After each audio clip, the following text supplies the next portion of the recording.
Okay, let's just jump right in. ChatGPT is literally everywhere right now. It's writing our code, it's answering our questions, and it's even prepping us for job interviews. It has seamlessly integrated into our daily routines. But honestly, how many of us actually know what's going on under the hood? We really got to ask ourselves, is this tool actually thinking like a human? When it delivers a totally profound answer, is there a spark of consciousness in there, or is it just a brilliantly disguised, highly advanced mathematical illusion? Well, today we're unpacking exactly that. Here is how we'll break it down for this explainer. Decoding the GPT acronym, how the AI learns, the magic of transformers, why AI makes mistakes, and finally, improving and using ChatGPT. All right, Section 1, Decoding the GPT acronym. Let's start with the absolute basics. The G stands for generative. It isn't just fetching a pre-written article from some massive database somewhere. It's actively creating brand new content from scratch. So whether that's drafting an email to your boss or writing fresh Python code, it is generating completely novel output right there on the spot. Next up is P for pre-trained. This basically means the AI consumed a massive, almost unimaginable volume of human knowledge, essentially reading the entire internet long before you ever typed your very first prompt into it. And finally, the T is for transformer. This is the deep learning architecture, the incredibly powerful mathematical engine that makes the entire system actually work. If you want a really simple mental model for all this, think of ChatGPT kind of like the autocomplete on your smartphone. But instead of just guessing the next single word in a text message, it operates on this massive exponential scale, predicting entire paragraphs, complex essays, and multi-step coding solutions. Moving right along to Section 2, how the AI learns. Now, when fed all those millions of documents, the AI doesn't just memorize sentences like a student trying to cram for a history test.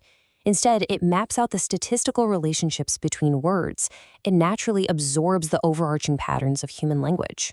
For instance, over billions of repetitions, it sees phrases like, "the capital of France is."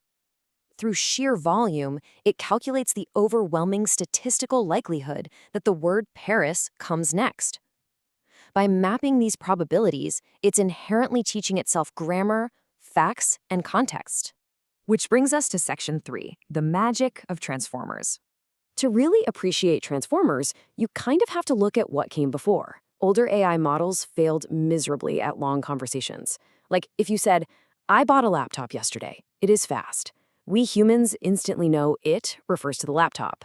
Older AI would lose that thread entirely. Transformers completely solved this problem.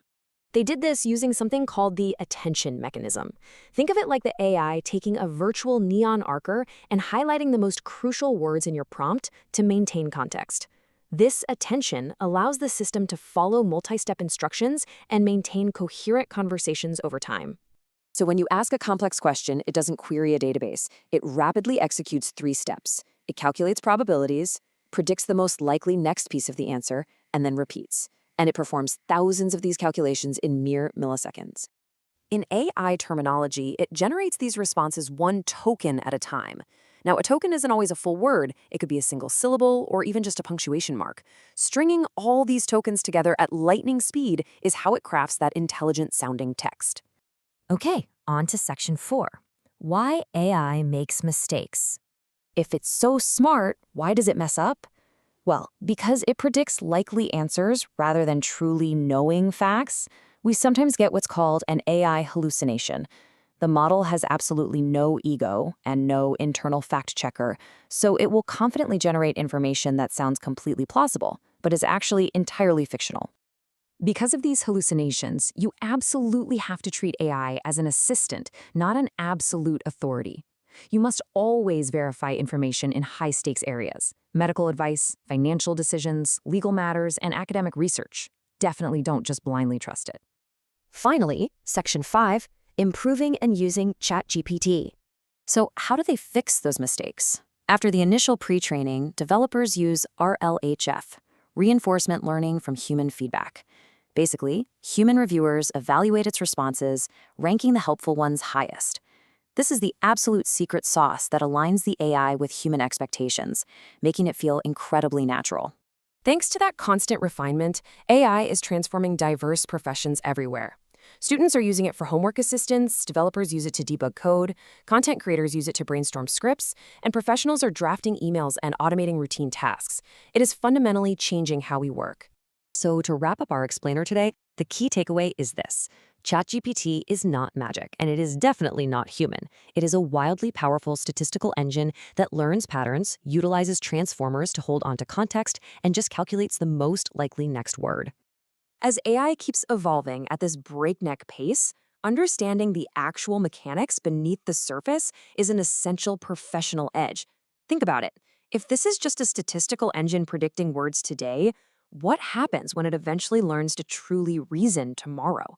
So, what AI topic should we dive into next? Let me know in the comments below. Keep learning, and I'll see you in the next explainer.